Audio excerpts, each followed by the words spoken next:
Hello student, আশা করি তোমরা ভালো আছো। গোল্ডেন আই ইনস্টিটিউশন চ্যানেলে তোমাদের সবাইকে স্বাগত। আজ আমি তোমাদের 2025 সালের মাধ্যমিক পরীক্ষার জন্য বাংলার গল্পের সাজেশন দিয়েছি। আমার আজকের এই ভিডিওটা যদি ভালো লাগে তাহলে অবশ্যই লাইক শেয়ার করো এবং কোনো নতুন স্টুডেন্ট হলে চ্যানেলটাকে সাবস্ক্রাইব করো। তাহলে চলো পড়ানোতে যাওয়া যাক। তোমরা যারা 2025 সালে মাধ্যমিক পরীক্ষা দেবে তাদের জন্য বাংলা গল্পের সাজেশন। এবছর 3 নম্বরের প্রশ্নের জন্য অধিক গুরুত্বপূর্ণ হলো নদীর বিদ্রোহ, পথের দাবি এবং বহুরূপী, এই 3টে গল্প। আর এবছর 5 নম্বরের প্রশ্নের জন্য অধিক গুরুত্বপূর্ণ হলো জ্ঞানচক্ষু, নদীর বিদ্রোহ এবং অদল বদল। তাহলে নদীর বিদ্রোহ থেকে 3 নম্বরের অথবা 5 নম্বরের যে কোনো একটা প্রশ্ন আসতে পারে, বা 3 নম্বর 5 নম্বর দুটোই আসতে পারে। তাই আমি নদীর বিদ্রোহ থেকেই প্রথম শুরু করলাম। 3 নম্বরের প্রশ্ন, এটা আসার সম্ভাবনা প্রবল, লিখে দিয়েছি। 1 নম্বর হচ্ছে নদীকে এভাবে ভালোবাসিবার একটা কৈফিয়ত নদের চাঁদ দিতে পারে। নদীকে ভালোবাসার কি কৈফিয়ত নদের চাঁদ দিয়েছিল? 2 নম্বর, নদীর জন্য নদের চাঁদের এত বেশি মায়া একটু অস্বাভাবিক। নদের চাঁদের মায়া অস্বাভাবিক কেন? 3 নম্বর, নদের চাঁদের ভারী আমোদ হইতে লাগিল। নদের চাঁদকে তার আমোদের কারণ কি? 4 নম্বর, বড় ভয় করিতে লাগিল নদের চাঁদের। কোন পরিস্থিতিতে নদের চাঁদ ভয় পেয়েছিল? অথবা প্রশ্ন একই উত্তর হবে, মানে লাইনগুলো আলাদা আলাদা হয় প্রশ্নের, সেই লাইনগুলো দেখে চিনতে হবে কোন জায়গায় মানে কি উত্তরটা লিখতে হবে। আজ যেন সেই নদী খেপিয়া গিয়াছে। নদীর পূর্বরূপ এবং পরবর্তী রূপ বর্ণনা করো। 5 নম্বর দিয়েছি, সে প্রায় কাঁদিয়া ফেলিয়াছিল। কে কি কারণে কেঁদে ফেলেছিল? 6 নম্বর, নদীর সঙ্গে খেলা করার লোভটা সামলাতে পারল না। কার কথা বলা হয়েছে? খেলা বলতে কি বলা হয়েছে? 7 নম্বর, নদের চাঁদ গর্ব অনুভব করিয়াছে। নদের চাঁদের গর্বের কারণটা কি? এই 7টা প্রশ্ন আমি 3 নম্বরের জন্য দিয়েছি। আর 5 নম্বরের প্রশ্ন দিয়েছি, 5 নম্বরের প্রশ্ন আসার সম্ভাবনা প্রবল। 1 নম্বরে দিয়েছি 5 নম্বরের জন্য প্রশ্ন। 1 নম্বর হচ্ছে নদীর বিদ্রোহ গল্প অবলম্বনে নদীর প্রতি নদের চাঁদের অকৃত্রিম ভালোবাসার পরিচয় দাও। 2 নম্বর প্রশ্ন, নদীর বিদ্রোহের কারণ সে বুঝিতে পারিয়াছে। নদীর বিদ্রোহ বলতে কি বোঝানো হয়েছে? বক্তা এই বিদ্রোহের কারণ কি বলেছিল? 3 নম্বর দিয়েছি, নিজের এই পাগলামিতে যেন আনন্দই উপভোগ করে। কার পাগলামির কথা বলা হয়েছে? গল্প অনুসরণে ওই ব্যক্তির পাগলামির পরিচয় দাও। 4 নম্বর, পারিলেও মানুষ কি তাকে রেহাই দেবে? তাকে বলতে কাকে? মানুষ কাকে রেহাই দেবে না কেন? মানুষ তাকে রেহাই দেবে না কেন? 5 নম্বর, নদীর জন্য নদের চাঁদের এত বেশি মায়া একটু অস্বাভাবিক। নদীর জন্য নদের চাঁদের মায়াটি কী রকম এবং কেন? দেখো, এই প্রশ্নটা কিন্তু আমি 3 নম্বরেও দিয়েছি। 3 নম্বরের প্রশ্নটা একটু আলাদা, লাইনটা আমি 3 নম্বরেও দিয়েছি, প্রশ্নটাও আলাদা। আর 5 নম্বরের জন্য প্রশ্নটা কিন্তু আলাদা, লাইন এক হলো, প্রশ্ন আলাদা।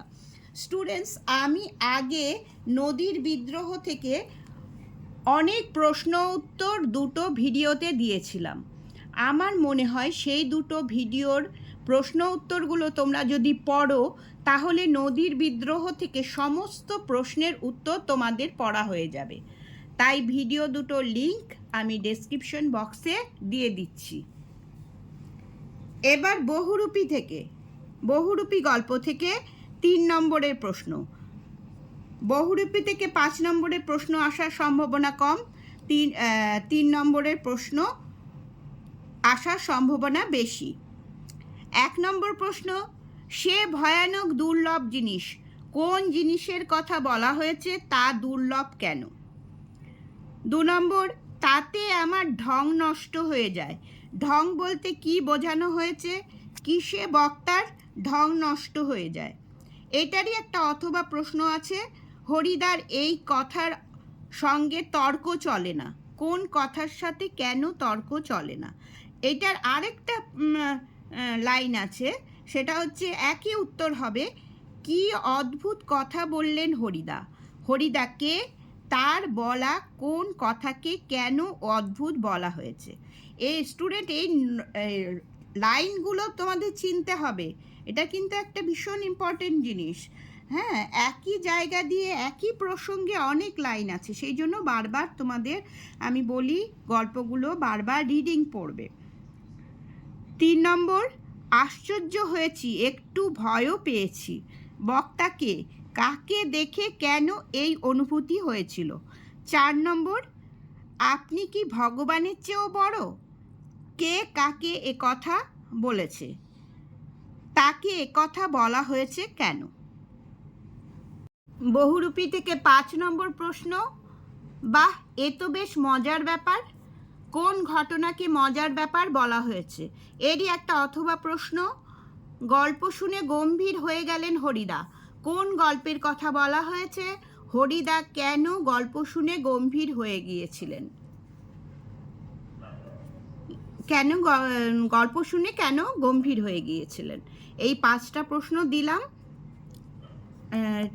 3 নম্বরের। এবার পথের দাবি থেকে 3 নম্বরের প্রশ্ন আসার সম্ভাবনা এবার প্রবল। 1 নম্বর প্রশ্ন দিয়েছি, যাকে খুঁজছেন তার কালচারের কথাটা একবার ভেবে দেখুন। কালচার কথার অর্থ কি? উক্তিটির তাৎপর্য লেখো। এটারই একটা অথবা প্রশ্ন, যাকে খুঁজছেন সে যে এ নয় তার আমি জামিন হতে পারি। বক্তা কে? সে কেন এমন কথা বলেছে? এটা এবারের জন্য ভেরি ভেরি ইম্পর্টেন্ট প্রশ্ন, আমি লিখেও দিয়েছি পাশে। 2 নম্বর, কই এ ঘটনা তো আমাকে বলেননি। বক্তা কে? সে কোন ঘটনা জানতে চেয়েছে? এরই একটা অথবা প্রশ্ন, মনে হলো দুঃখে লজ্জায় ঘৃণায় নিজেই যেন মাটির সঙ্গে মিশে যাই। বক্তা কে? তার এরকম অনুভূতি হয়েছিল কেন? 3 নম্বর, কেবল আশ্চর্য সেই রোগা মুখের অদ্ভুত দুটি চোখের দৃষ্টি। কার চোখের কথা বলা হয়েছে? সেই চোখের বর্ণনা দাও। এরও আবার একটা অথবা প্রশ্ন, কেবল এই জন্যই যেন সে আজও বাঁচিয়া আছে। কোন প্রসঙ্গে কেন এমন উক্তি করা হয়েছে? দুটোরই উত্তর এক, শুধু লাইনগুলো চিনতে হবে। 4 নম্বর, বুড়ো মানুষের কথাটা শুনো।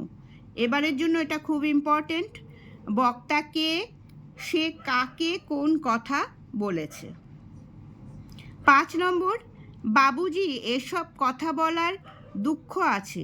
কে কাকে কোন প্রসঙ্গে এই কথা বলেছিল? অথবা প্রশ্ন, তিনি ঢের বেশি আমার আপনার। বক্তা কে? সে কাকে ঢের বেশি আপন বলে মনে করছে? পথের দাবি থেকে 6 নম্বর প্রশ্ন, ইহা যে কত বড় ভ্রম। বক্তাকে কোন ভ্রমের কথা বলা হয়েছে? 7 নম্বর, সহসা আশঙ্কা হয় সংসারের মেয়াদ বোধ করি বেশি দিন নাই। কার সম্পর্কে এই মন্তব্য করা হয়েছে?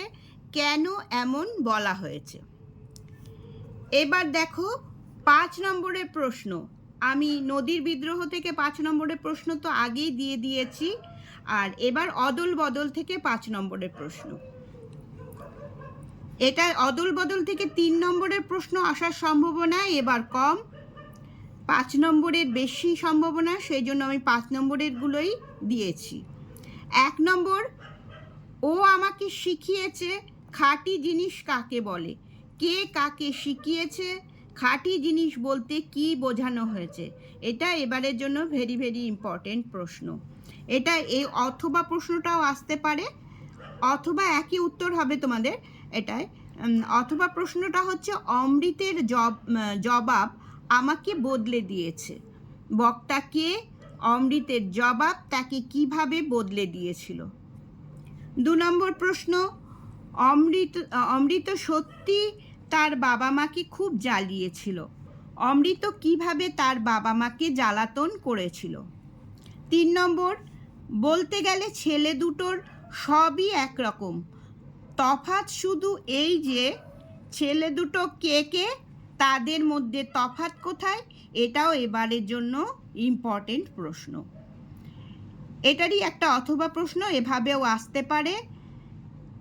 অদল বদল গল্প অবলম্বনে অমৃত ও ঈশাব চরিত্রের তুলনামূলক আলোচনা করো। 4 নম্বর প্রশ্ন, অমৃত ও ঈশাবের পরস্পরের প্রতি ভালোবাসার গল্প শুনে তাদেরও বুক ভরে গেল। অমৃত ও ঈশাবের পরস্পরের প্রতি ভালোবাসার কি পরিচয় পাওয়া যায় লেখো। এবার জ্ঞানচক্ষু গল্প থেকে 5 নম্বরের প্রশ্ন আসার সম্ভাবনা প্রবল, 3 নম্বরের প্রশ্ন আসার সম্ভাবনা কম, তাই আমি 5 নম্বর প্রশ্নগুলোই দিয়েছি।